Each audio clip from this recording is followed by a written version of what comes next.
That's a great question, particularly as you've got this kind of ongoing tension between the future of kind of globalization versus protectionism, and which way the world is going to go.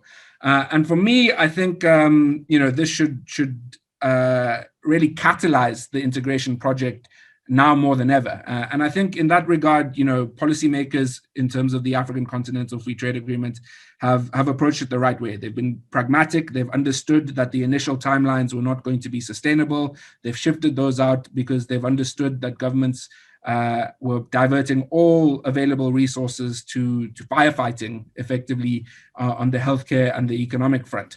So I think they've been pragmatic. They've kind of revised timelines.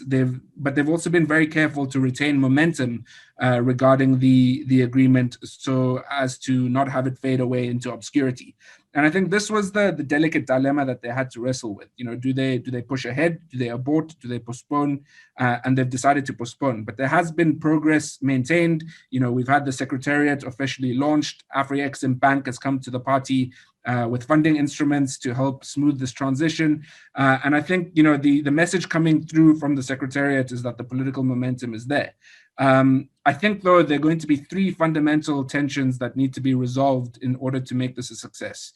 So, number one, you've got these kind of this tension between a Pan-African vision and an integration project, but also the domestic politics of certain countries, where you're seeing protectionist impulses in places like Nigeria. We know that they shut their border with Benin. In Tanzania, same story. You've got xenophobic issues in South Africa. So how do you kind of reconcile this kind of broader overarching vision, which is going to require some kind of domestic concessions, versus the domestic and nationalistic impulses that you're seeing, which is potentially an argument for increased sovereignty? And we've seen this kind of in the Brexit argument, in other continents as well. So that's going to be one of the tricky bits to resolve.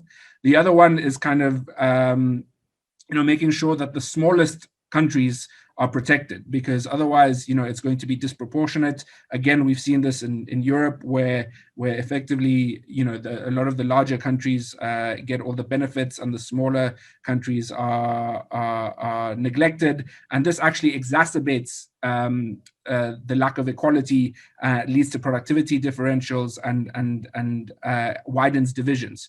And then the last kind of issue to resolve, I think, is to resolve this tension between what's happening on a technocratic level and what's happening on a political level versus what's happening for the man on the street. Because this is it's a very sexy technocratic agreement that everybody kind of talking about, hanging their hopes on. But for the man on the street, this needs to deliver tangible economic progress. It needs to materially change the quality of his life.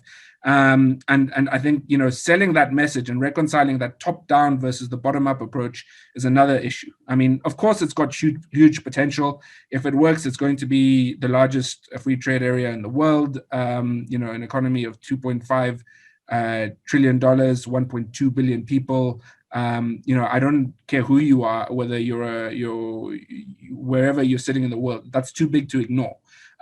So I think that's I think the great hope. I think obviously it's quite aspirational, and we need to bear that in mind.